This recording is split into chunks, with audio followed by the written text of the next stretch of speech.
Welcome to National Parks Traveler, where we explore the national parks and the issues that involve them.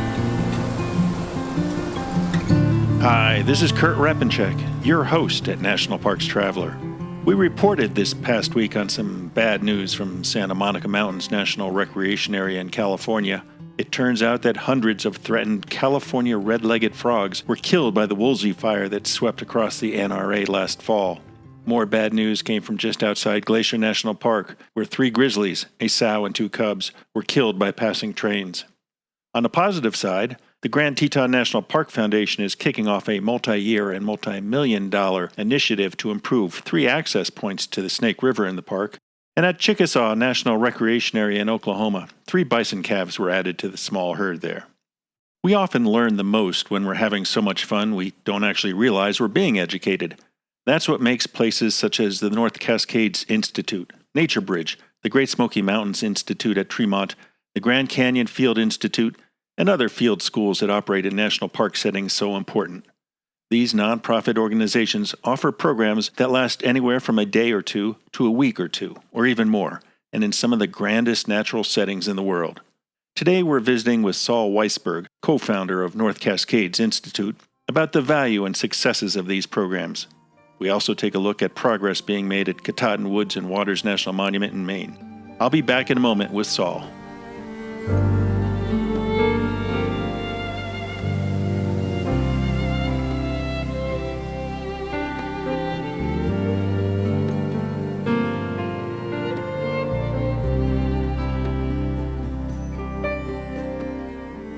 Climate change, glaciology, sustainability. These are not the subjects that normally leap to mind when you consider sending your kids to summer camp, but blend them with backpacking, canoeing, or even a walk in the woods, and the result is a generation with not only a better connection with nature, but also perhaps a career path. Using national park settings as a backdrop for these programs can serve double duty. The resources are the perfect educational tool, and the settings can really connect youth to nature. These settings seem to resonate with students, teachers, and adults' innate thirst for nature. Saul Weisberg, who helped found the North Cascades Institute in 1986, has seen students from every walk of life positively affected by their experiences in North Cascades National Park and other public lands that the Institute uses as outdoor classrooms. Today, the Institute offers programs that range from youth leadership to mountain school, an environmental education program that takes kids into the national parks to study glaciers, geology, and climate change, as well as the cultural history of the region. Saul joins us today to talk about the benefits of these outdoor programs. Welcome, Saul. It's great to be here. Thanks. Appreciate your time. Now, we've talked over the years about your programs there and the benefits.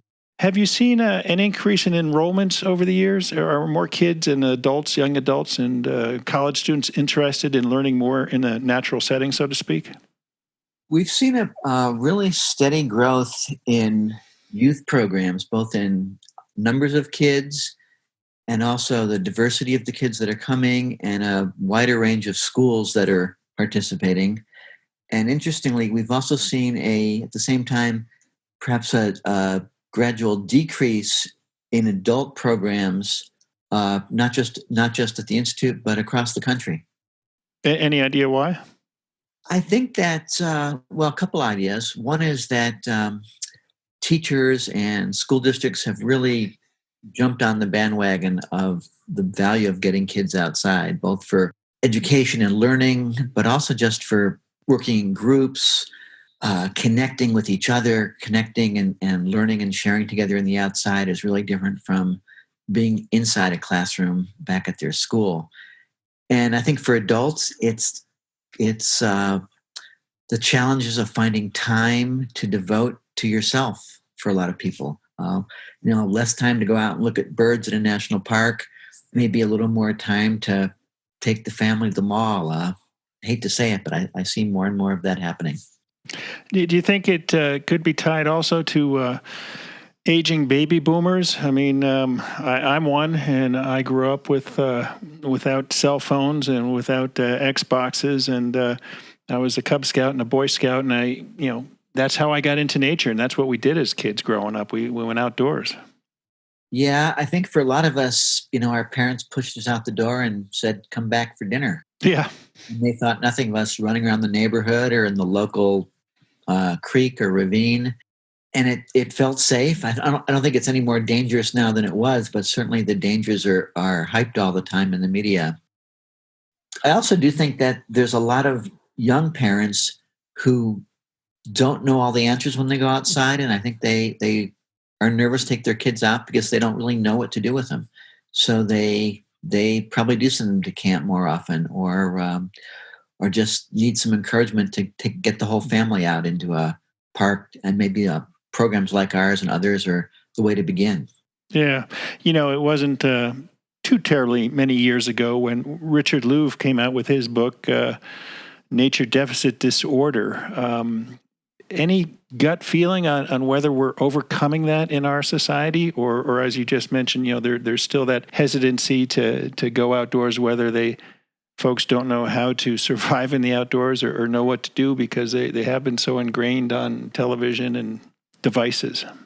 I think Rich Louv's book, that first one, Last Child in the Woods, hit it right on the head. He followed up with one called The Nature Principle, which was sort of about nature deficit disorder for adults. And he's got a new one coming out I think it's this coming fall. So I do think that we're seeing a lot more organizations and kids trying to get kids outside. Mm-hmm. That's primarily recreational, some of it's education, some of it's focusing on mindfulness and awareness. So I think it's touching a lot of things. And I think probably one of the fastest growing areas is focusing on, especially with kids, the health and wellness values of being outside, whether it's combating obesity or ADHD or other things. I think there's a lot of awareness now, a lot more research happening, but also a lot more awareness that it just makes sense to get kids outside. And a lot of kids who don't excel in a classroom environment, they just shine when outside, and it's a different type of learning. Now, you're based, of course, in Washington State, and I imagine you draw a large enrollment from the Seattle area, but you also pull from schools across the country, don't you? I would say the large number of our schools are within Washington State, primarily west side of the state. We do get a few that come from farther, but we really try to focus on schools that can come and then come back again, where kids who come with their school to North Cascades National Park can come back and bring their families. And so I think that's kind of I don't know if that's a larger trend. I think just because of the economics of travel and getting to places, most organizations like ours probably serve the region, maybe the state or the local region rather than nationally. But I do know that some programs do fly great distances to get to national parks, and it's a good thing if they can afford it. Yeah. Now, you mentioned an interesting point there that you get the youth come out to your programs and then they come back with their families later. Is that what we're seeing? Is kids are getting hooked on the outdoors and introducing their parents to them at times? Yeah. Our mission is to inspire and empower environmental stewardship for all through these transformative experiences in nature. And it's pretty easy to inspire kids. You just have to get them out there. I think adults are a little more resistant, but they'll do things with and for their kids that I think we've all seen that we never would have dreamed doing before we had kids. Mm-hmm. And family programs. We offer a lot of family getaways that are sort of like, essentially summer camps for the whole family, where the kids get to do things, parents get to do things. They also get to do things together. And those kind of shared experiences are really, really powerful. With your youth programs, are there any particular subjects that are most sought out by teachers in school districts? I think that teachers in schools are often talking a lot about STEM, science, technology, engineering, and math, as subjects that they need to do work on. And a lot of us are really, making sure that our programs really meet the next generation science standards. And that's really important.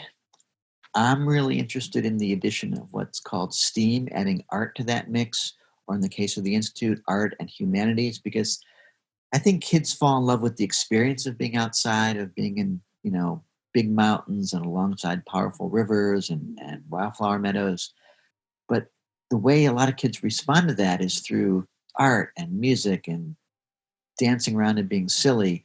And the science comes a little bit later. So I think the blending of all those different ways of learning is really important.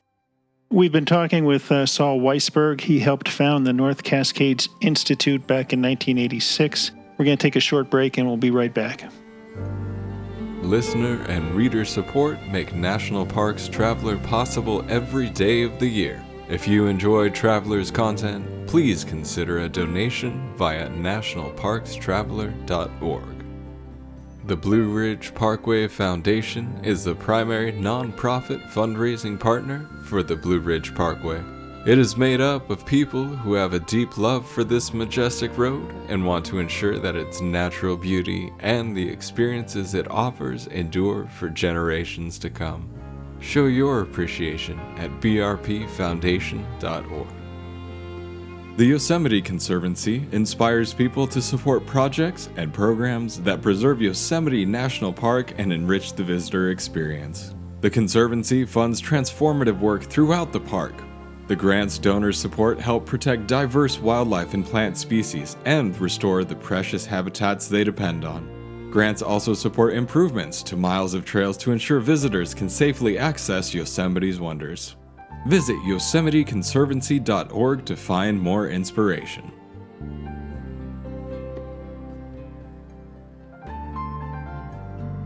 Okay, we're back now with Saul Weisberg, who helped found the North Cascades Institute in Washington State in 1986, talking about the benefits of nature and getting kids and young adults and even boomers out into the outdoors and experiencing nature firsthand. And you do have elevated courses, if you will, for college students, don't you? Yeah, we have a graduate program that's a partnership with Western Washington University. We have a lot of adult programs on all kinds of natural history topics: birds, butterflies, geology, climate, glaciers, and then also the flip side of that, writing, photography, watercolor painting. We don't get a lot of college students in those seminars. I think it's a demographic where time and money are lacking, so we really try to make sure we have scholarships available. But I do think there's a gap between, I don't know if there's a gap. We really try to have a sort of a pathway for folks to get introduced to the outdoors and national parks.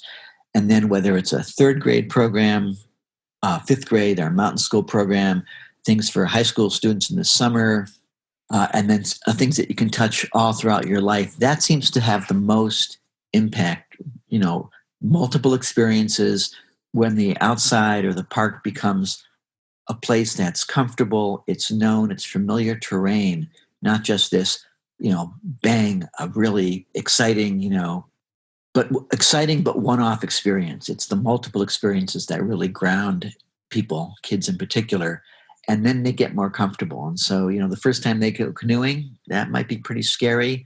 The fourth or fifth time, they're comfortable and they're learning to look around and see what else is out there. Do you track your students, so to speak, to get a sense for how many are so hooked by nature that they follow a career path, whether it's with the Park Service or the U.S. Forest Service or just some outside endeavor? We track the older kids and adults quite a bit. You can't really track.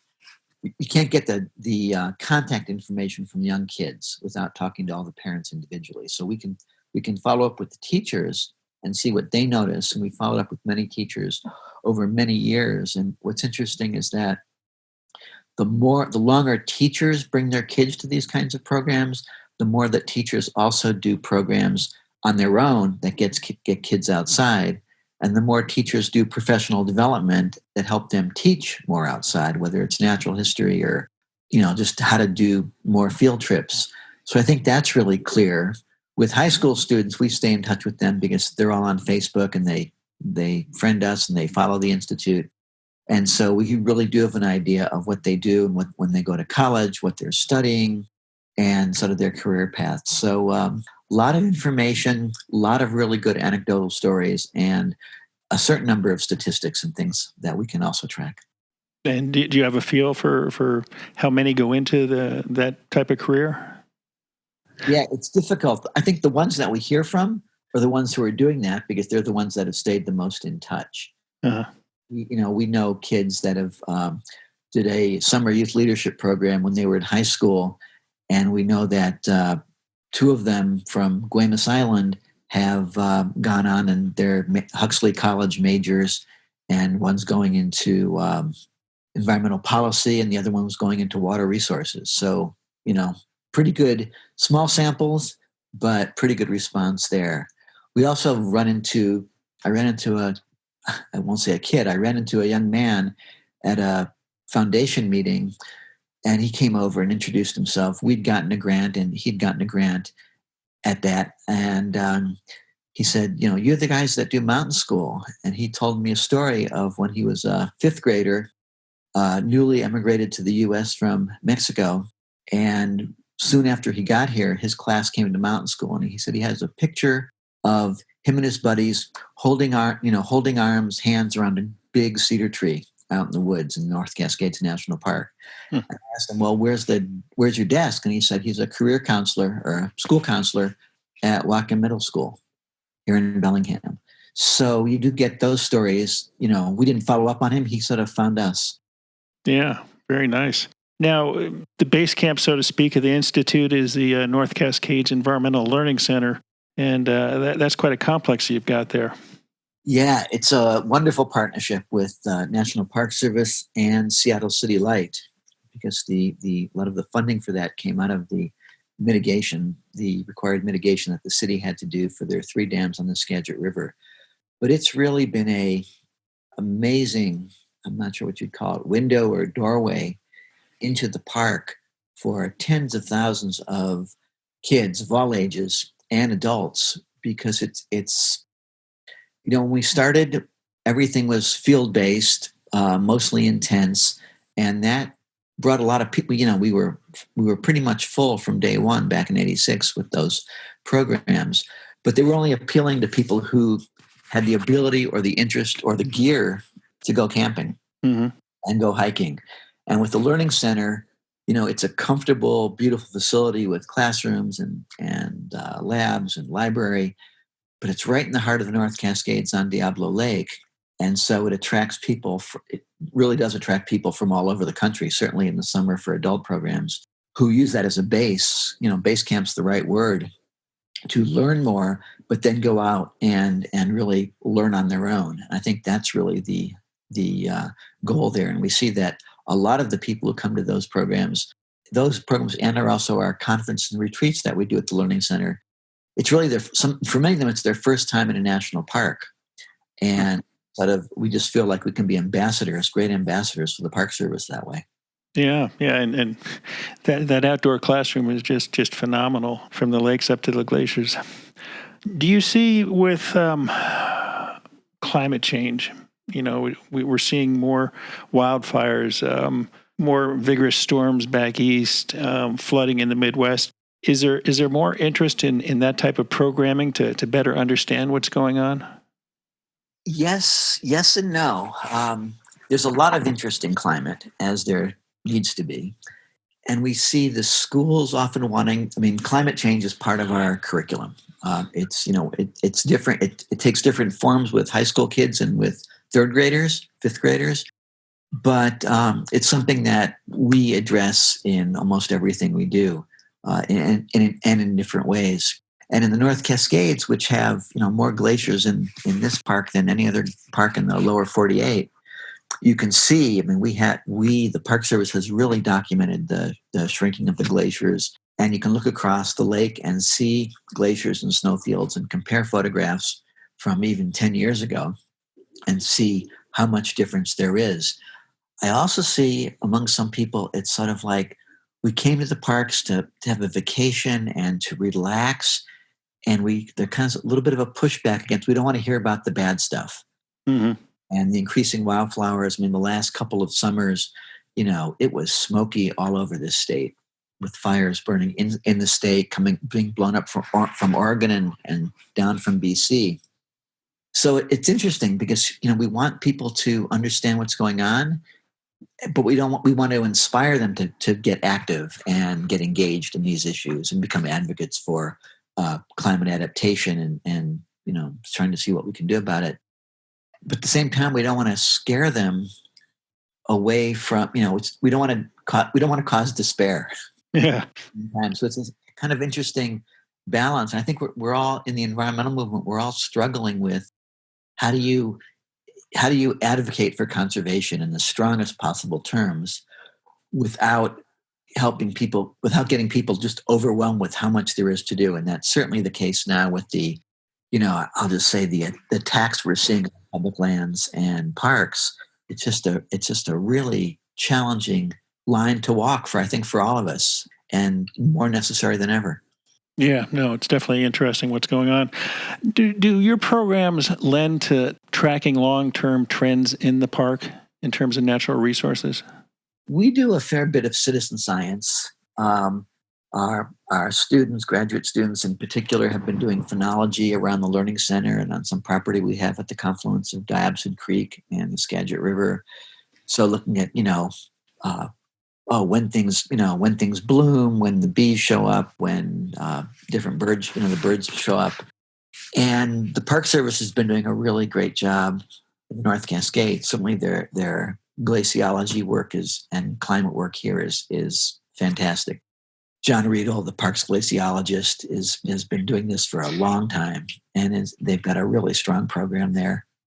But it's hard to get the data certainly goes out to the scientific community, and we use that data and that information a lot in our programming.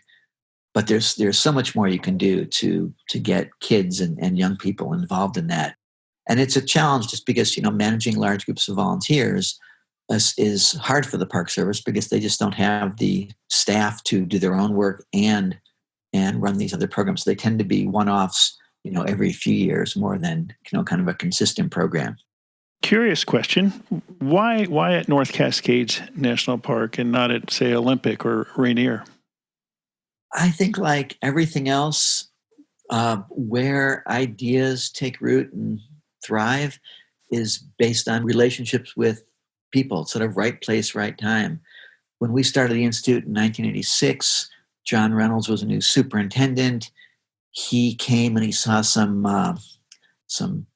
proposals that I had written to a former previous superintendent who just really wasn't very interested. He said, "Whatever happened to this idea?" And I said, "Well, it just didn't seem to go anywhere." And he said, and John Reynolds just was like, he jumped on it.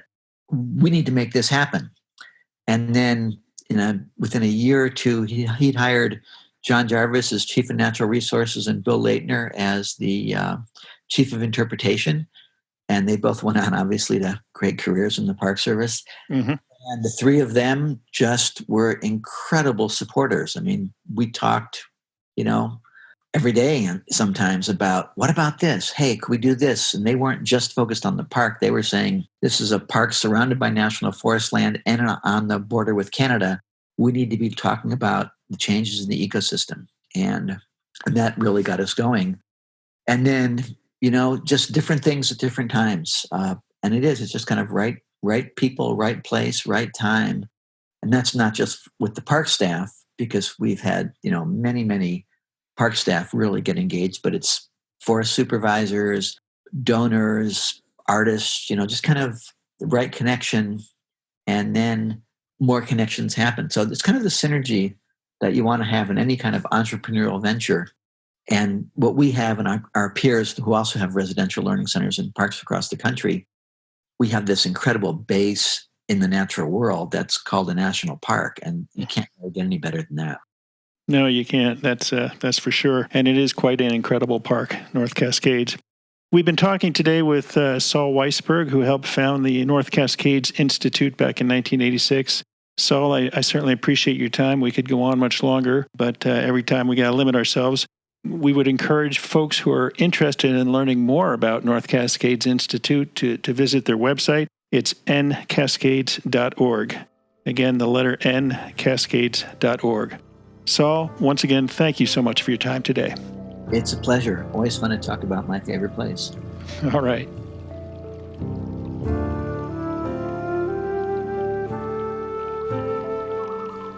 RV Share provides not only an option for renters to enjoy the perks of RV travel without having to buy one, but an opportunity for owners to earn income by renting theirs out. You'll find everything from large and luxurious Class A RVs all the way to small and easy-to-tow pop-up campers. You can even use their filters to find an RV that is dog-friendly or one that will be delivered right to your campground. Visit RVshare.com to start your search for the perfect RV rental or to list your RV. Acadia National Park is one of the 10 most popular national parks in the United States. It is also one of the smallest and most vulnerable. That's why Friends of Acadia exists. Friends of Acadia is an independent organization of passionate people inspiring those who love this magnificent park to make a real and lasting difference for Acadia. You can make a difference at friendsofacadia.org. Washington State is graced with 3 spectacular national parks, each different and special in their own unique ways. As the official nonprofit partner and the only philanthropic organization dedicated exclusively to supporting these parks through charitable contributions, Washington's National Park Fund has a mission to deepen the public's love for, understanding of, and experiences in Mount Rainier, North Cascades, and Olympic National Parks. Share your passion for these parks at WNPF.org.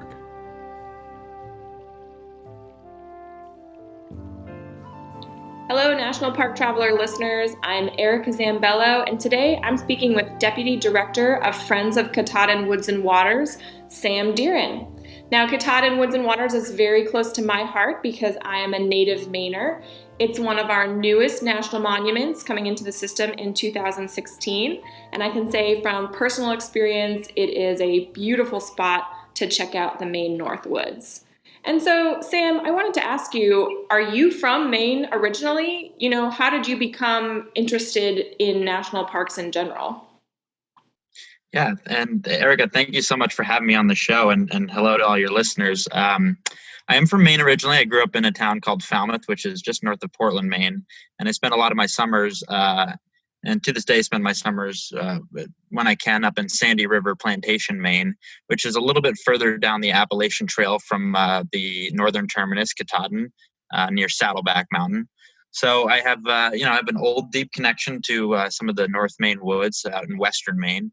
I got interested in national parks, I'd say, as a young child. First, I think strong emotions come through our stomachs sometimes, and I developed quite the attachment to Acadia National Park when I went there with my dad as a toddler, and got to taste and smell the delicious popovers at the Jordan Pond House there in Acadia. Yep, those are amazing. Yeah, there's something to remember. And as an adult, I think my connection to national parks deepened a little bit more and broadened. When I got to visit the Everglades National Park in college, I went on a road trip down through Florida and visited the Everglades, which were really quite foreign to me, but we got to know them in quite an immersive way when we went out canoeing to do an overnight at one of the Chickee tent sites, and paddled through the mangroves, and the entire time sort of were aflutter with some fears about rumored pythons that were in the Everglades, and had our eye out for alligators and things. And it was really just an incredible experience, and really sold to me the value of our national park system outside of my native home of Maine. Just a beautiful, beautiful experience, and something that really broadened my perspective on the incredible natural landscapes we have here in the United States. Yeah, and I do want to note that we were actually probably town neighbors as kids. I grew up in Cumberland, Maine. So Oh, wow. our high schools were rival high schools, but I won't hold it That's against right. you in this interview. Well, thank you. Yeah, I'm glad we can move on from that. And so how long have you worked with Friends of Woods and Waters? So I've worked with the Friends group here for just over a year, and it's been probably the fullest year in my professional life. A really rewarding experience so far. So I want to back up a moment. So I actually first visited Katahdin Woods and Waters in 2015, which, as you know, it was privately owned at that time. It was open to the public, but privately owned. And then 2016 rolls in and a lot of changes happen really fast. So can you just provide our listeners some context? How did Woods and Waters come to be and what's really unique about this national monument? Sure. So I was very familiar as well with some of the more modern narrative around how this became a national monument. Being here in Maine, I read many of the headlines around some of the conflict and compromise that was going on here in the Maine North Woods around its designation. So in the late 2010, or excuse me, mid 2010s. But since I've gotten into this work, I've really realized how this story of conserving these lands goes way, way back. So, you had Henry David Thoreau visit the lands in 1857, and Thoreau was a proponent of preserving lands. And then in 1879, you had a college kid by the name of Teddy Roosevelt who visited these lands and summited Katahdin in a pair of moccasins after losing one of his boots in the Wasatch Stream, which is, land that's now in the National Monument. And, notable visitors like Thoreau and Teddy Roosevelt were inspired to protect these lands. And it was actually Roosevelt himself who in 1906 signed the Antiquities Act, which established the president's authority to proclaim national monuments like Katahdin Woods and Waters. And, it wasn't a new idea to have a national park up in this area. There was a congressman from Maine who in 1916 introduced a bill for Katahdin National Park. And in 1937, there was a similar bill introduced by a congressman from Maine. And then, of course, we have the incredible legacy of Baxter State Park up here in the North Maine Woods.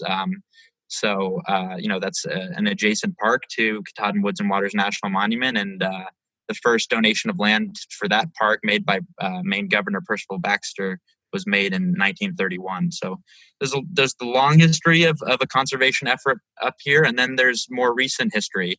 So with the logging industry in decline in the North Maine Woods, you had Roxanne Quimby, who had made a fortune in her work with Burt's Bees personal care products. And she wanted to put that money to good use. She said herself, I can think of no better thing to do with Burt's Bees profits than to return them to the earth. So in the early 2000s, she started buying parcels of land in the North Maine Woods with a grand vision of building a national park up here.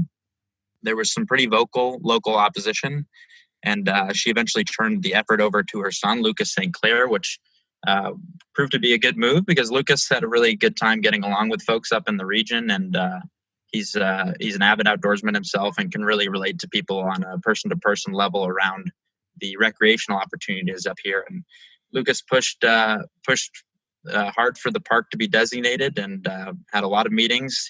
He said it himself. He had 10,000 cups of coffee with folks sitting face to face to discuss the park, and it was eventually designated as a national monument on August 24th, 2016. So that's sort of the long story of the history.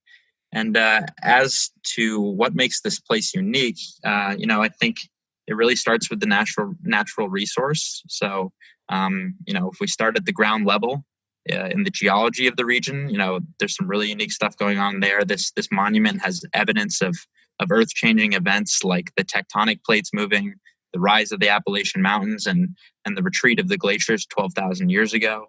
And then there's the waterways through the monument. There's 3 rivers. They're really my personal favorite feature in the monument. There's the biggest river is the East Branch of the Penobscot River, which in 1977 was pre-qualified as a wild and scenic river. And then feeding into the East Branch, you have the Saboas River and the Wasatch Stream. And I think one thing that's special about this national monument is that it is adding to acreage totaling of about 500,000 acres of adjacent conservation lands, which, our woodland friends don't necessarily look at borders the same way we do on a map. So when you have a conservation patchwork that big, you're doing something incredible in protecting rare and iconic Maine species like moose, bald eagle, brook trout, and the federally threatened Canada lynx. So that's sort of the natural resource that we're protecting, but there's also a rich cultural history here. I've told you about how Henry David Thoreau visited the land, Teddy Roosevelt visited the land.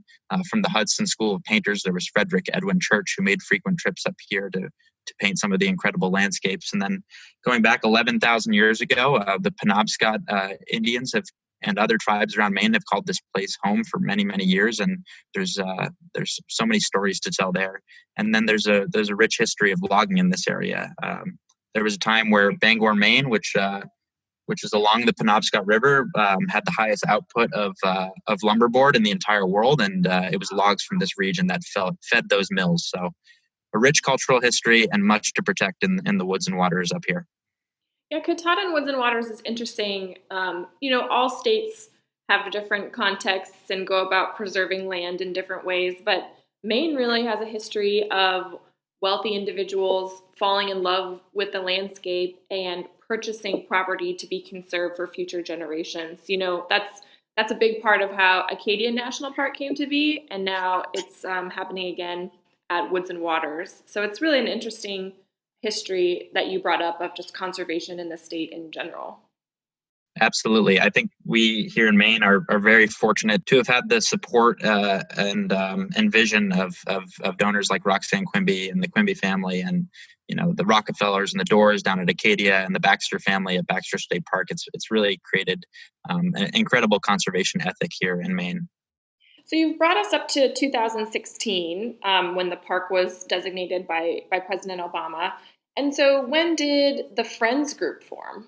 So the Friends Group formed about 6 months later in early 2017. It started with a 13-person board of directors, and it was an incredible, and is to this day, an incredible group of folks from the conservation movement and local business leaders who came together to incorporate our nonprofit to provide a margin of excellence beyond what the National Park Service can provide. Are you guys still connected to the Quimby family? Are they on your board, or is this sort of a totally separate endeavor from the establishment of the park? We don't currently have any member of the Quimby family on our board of directors, although Lucas St. Clair serves on one of our committees. But I think our relationship is still very much active with the family and their foundations, and we're very fortunate to have some of their support in setting up our Friends Group.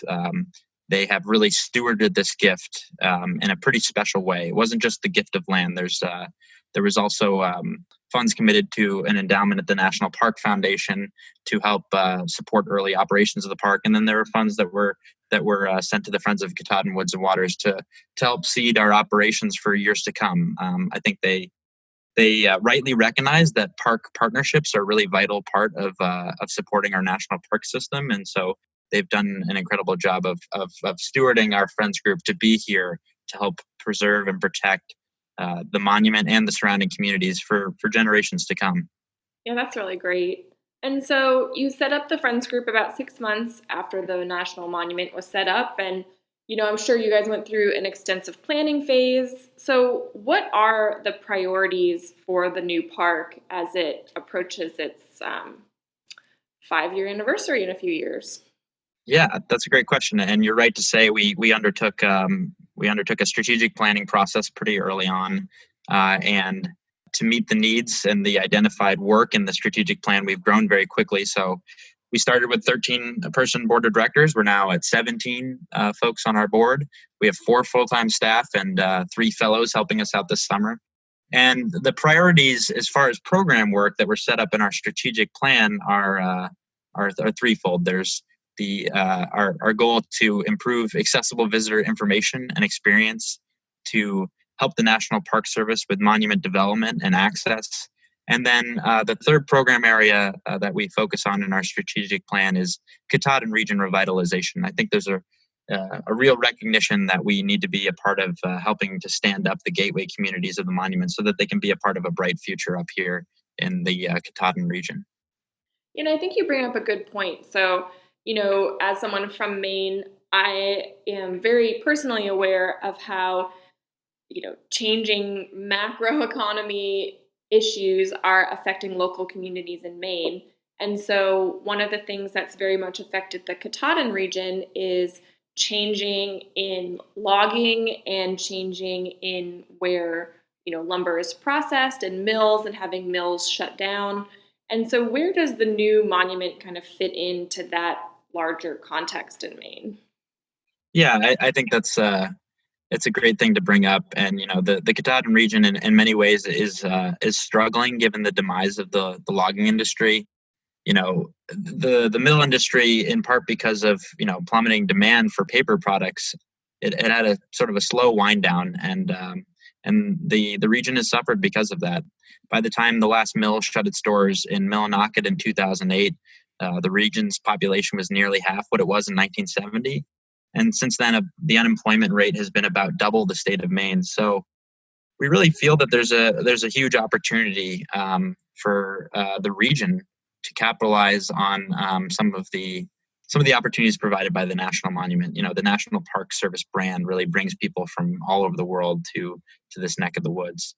So, when Lucas St. Clair was advocating for the monument before its designation, he commissioned a study to show that the park being here would add about 500 to 1,000 new jobs. And we're seeing how we can help the region realize, that new opportunity by, figuring out how do we set up a recreation economy here in the Katahdin region so that, folks that are from the region can really be the ones to benefit from increased visitation. So, that comes down to setting up good accommodations and having great guide services and places for people to orient themselves as they come through gateway communities like Millinocket in the south and Patton in the north. So you touched on this slightly, but the national park system is incredibly diverse. I mean, you have parks that came into the system 100 years ago, and then you have parks like Katahdin Woods and Waters that are only a few years old. So obviously, a park that is decades or over 100 years old has different opportunities and challenges compared to a brand new site. So I was wondering, what do you face on a daily basis at your job that might differ from other friends groups across the United States that are supporting older parks? Yeah, that's a great question. I think it's something we think about all the time. I think in the most immediate sense, day to day, we have to deal with folks' expectations about visiting National Park Service units. It was just the other day, a colleague and I were driving to Bar Harbor and drove through Acadia National Park a bit, and it was clear as day where we were going, and signage was there, and even without a map, we could probably orient ourselves and have a good time. But the same might not be true for folks that visit the National Monument. So, when the land was designated a unit of the National Park Service on August 24th, 2016, it's not like all of a sudden, 4 visitor kiosks popped up and facilities. All the restrooms suddenly came into being. Right, exactly. I think we have the benefit of, in some ways, of it being old logging land, in that there's some good roads that are established that can easily be converted into trails, and you have many people, traveling those paths already on mountain bikes, skis, on foot.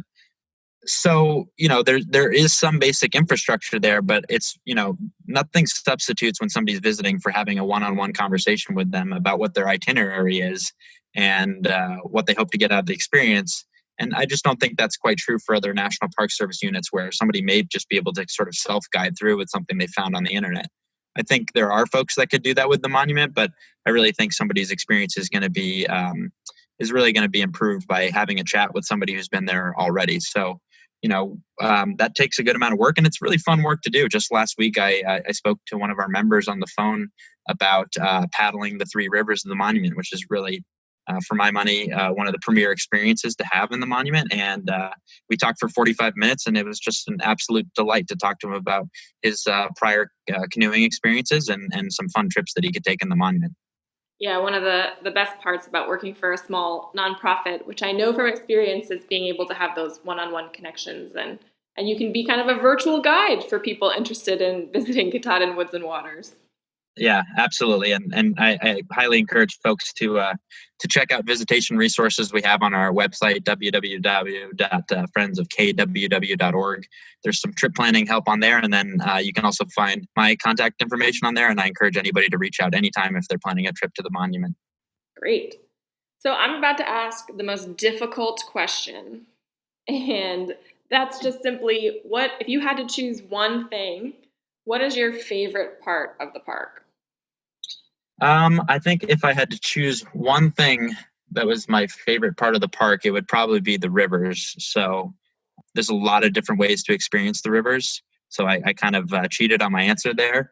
But the many different vantages you can get of the rivers really have inspired me day in and day out to continue this work. And whether it's skiing up alongside the East Branch of the Penobscot River in the winter, or the incredible view from the lookout that looks down through the three river valleys, or paddling down the East Branch of the Penobscot River, it's really a truly beautiful way to see the sweeping landscape up north here. So the park is open all 4 seasons, correct? That's right. Yeah. So when is a good time for people to come check out Woods and Waters for the first time? And I'm thinking a little bit less about perhaps, die-hard national park fans like myself and yourself who would be happy if it was negative 10 degrees. And I'm thinking, visitors with families or visitors maybe even coming to Maine for the first time. When should they come check out Woods and Waters?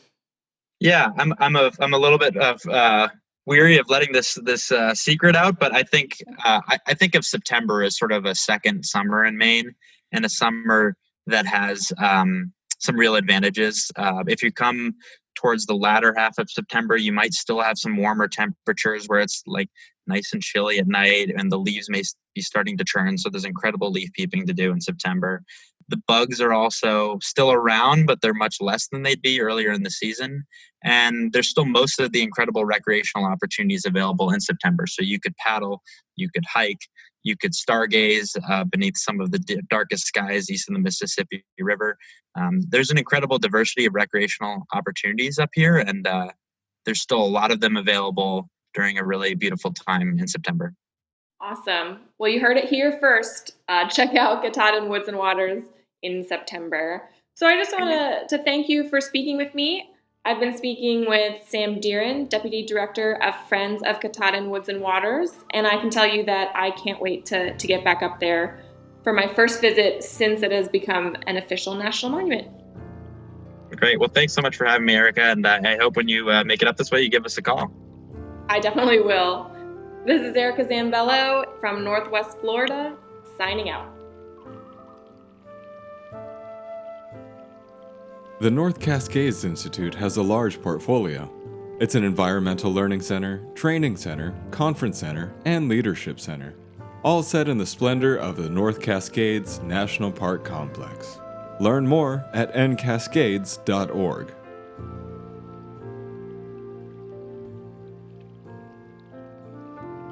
Dry Tortugas National Park, 70 miles from Key West, just very well might be the most remote national park in the lower 48. But when you arrive, you're surrounded by crystalline waters for snorkeling, kayaking, and relaxing on pristine beaches. There are sunken wrecks to explore, coral reefs swarming with colorful marine life, and history in the brick walls of a Civil War-era fort. The Yankee Freedom 3, departing from Key West, can get you there in a little more than 2 hours. Visit them at drytortugas.com. If you take pride in your private national park library, you'll want to be sure that the Rocky Mountain National Park Reader is among the titles on your shelves. Through its nearly 280 pages, James H. Pickering has masterfully assembled narratives crafted from those who homesteaded the land within today's park, from naturalists such as Anne Zwinger, Stephen Trimble, Sue Ellen Campbell, and even from mountain climbers.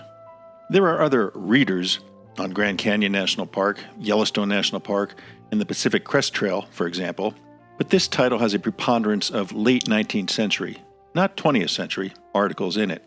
Released by the University of Utah Press, this book is particularly rich and entertaining, one that helps us understand how this rugged landscape was viewed, used, and appreciated before it became a national park in 1915.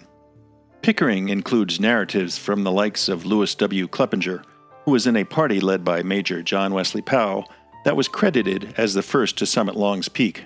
There's another entry by the Earl of Dunraven, who arrived in the 1870s and built an 8,000-acre estate in what is now Estes Park.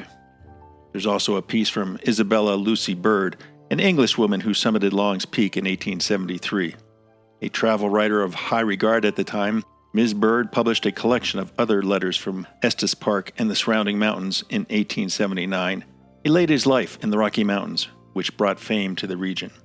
As I intend to make Estes Park my headquarters until the winter sets in, I must make you acquainted with my surroundings and mode of living, she wrote. The Queen Anne Mansion is represented by a log cabin made of big hewn logs. The chinks should be filled with mud and lime, but these are wanting. The roof is formed of barked young spruce, then a layer of hay and an outer coating of mud, all nearly flat. The floors are rough boarded. The living room is about 16 feet square and has a rough stone chimney in which pine logs are always burning. Now, not all the entries are so dated. A much more recent piece by Ms. Campbell explores the extraordinary biology of the white-tailed ptarmigan that eke out a living on the tundra near the roof of the park. This bird knew just how to behave in winter. Along with the tundra's other survivors, plants and animals both, she also had the right body. Like the weasel's white fur, her winter feathers would work as both camouflage and heat collectors. On chilly days, she could find a patch of sunshine, fluff herself out, and let the rays of the sun penetrate the hollow shafts and reach her skin, Campbell tells us. The feathers covering her body were double, too, each carrying a second downy branch called an aftershaft for extra insulation. In short, she was feathered all over. Feathered nostrils would keep the snow and ice from impeding her breathing. Feathered eyelids would do the same for her vision. This reader is a must for national park lovers, especially those attached to Rocky Mountain. It will give hours of entertainment. That's our show for this week. We hope you enjoyed it. You can send comments and suggestions for future episodes to news@nationalparkstraveler.org. And to catch up on the latest national park news, check us out at nationalparkstraveler.org. For The Traveler, this is Kurt Repenchek. See you in the parks.